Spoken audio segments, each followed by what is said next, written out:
Welcome to this tutorial brought to you by River City Graphics. Today I'm going to be showing you how to create drop shadows using HTML and CSS. So to get started, we're going to open up Dreamweaver. And basically here I have an index.html page and a style.css page, and those are linked together using this link tag in my head. If you haven't used this before, make sure and watch in HD and copy that down. And for those of you who have, we're going to be moving down into the body tag section. So within our body tag, we're going to be creating something that we can actually put our drop shadow on. So I'm just going to be creating a div tag, so an opening and closing div tag. Inside of there you can put some text if you want, so we can say this is some text, exclamation point. And then in the opening div tag, I'm just going to put an ID. So I'll say space ID equals 2 quotes, and then inside of those quotes you can put any name, basically something that you can remember. So I'm going to say drop underscore shadow. Okay, so now I can copy that. We can save our file, and then we can head over into our style.css to actually start adding in our drop shadow. So once we're over there, you're going to put in a £sign or a hashtag, and then you're going to paste in your text for your ID. So mine is drop shadow. Open curly bracket, hit enter a couple times, close curly bracket. So then what we need to do is put in height and width so that we can actually see this a little bit better. We do have some text in there, but this will give us a better visual of what that'll look like. So let's say height, and we'll say colon 250 pixels, semicolon, and then we'll do width the same way. So width, colon, 250 pixels, semicolon. And then we can take and put in just a background color so we can see this better than just white. So we'll say background color, and then hit color. So it's colon, and then you want a hashtag, and put in the color. I'm just going to pick a light blue. Hit save. So now once we have done that, we can go over to our index.html page, and I can actually preview this in Firefox, and you can see we have our nice blue box right there. So I can just take and close that, and what we're going to do now is actually add in the shadow.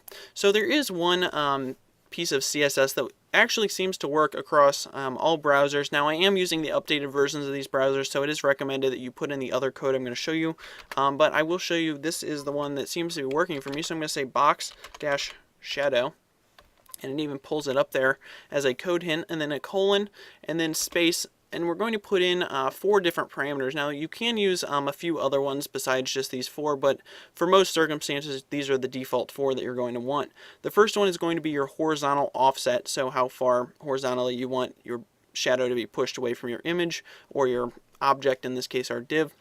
Next one is vertical offset. Third one is blur distance, so basically how big is your blur. And then the fourth one is going to be the color of the shadow. So we're going to be starting with the horizontal offset, so we're just going to make it 2 pixels away, and then space. We'll do, for our vertical offset, 2 pixels, space, and then we'll make it, say, 5 pixels of blur. So blur distance and then space, and then you can see it already pulls up that it wants a color. So we'll do hashtag 000 for black and hit a semicolon. So now if we go over to our index page, I'm just going to do preview in Firefox, and you can see we have our shadow right there. So now we can preview in Chrome, and it surprisingly works on all of these. Now I do have updated browsers in Internet Explorer. Surprisingly, it works in there as well. And then I think I have Safari as well, but we'll have to copy one of these pages because for whatever reason I don't have that set up in Dreamweaver. So we can open up Safari right there, and it's also working in there. So now, like I said, I do have these as updated browsers, so if you want to make sure that you do show these regardless of updated browsers or not, you're going to want to put in the other version of the box shadow code.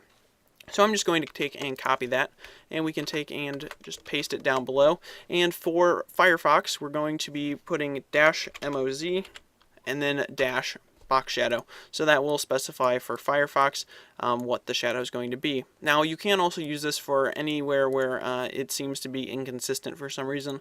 If you want to specify on Firefox that you want it to be darker or a different distance than you do on other browsers, then this also will work for that. So then we can take into WebKit browsers, which I believe are Chrome and Safari. So I'm just going to hit, we'll paste this in again. And this is pretty straightforward. It's just -WebKit and then box shadow and all the other stuff we had. So the other one was .moz and this one's .webkit. And now for other versions of Internet Explorer, you have to get a little fancy. So for Internet Explorer 8, there's some code, and then for Internet Explorer like 5.5 through 7, there's some different code. So I'm going to be showing you that. It's long and ridiculous, but that's how you have to do it if you want it to actually show up in those browsers. So we're going to say -ms-filter, and this is for Internet Explorer 8. So we're going to do colon, space, and we'll put 2 quotes and a semicolon. And then inside of the quotes, we're going to say PROGID, so progid, colon, and then capital DX, image, and image should be just a capital I, and then transform with a capital T. And then what I'm going to do is hit period, Microsoft, and that's a capital M. And then we're going to say .shadow, and that's a capital S. And then open parenthesis, close parenthesis. Inside of these parentheses, we're going to say strength, and we're going to say equals, and we can put 4 or 5. We'll say 5 because that's what we were using for the other ones. And then you have to specify a direction instead of kind of an offset. So for the direction, you can use like 140, so direction equals 140, and I'm pretty sure those are in degrees. So then we can say comma, and then you have to specify color, so color, and this is with a capital C, equals, and then we'll just do single quotes for that, hashtag 1, 2, 3, 4, 5, 6 zeros for black. So now what we can do is just copy this.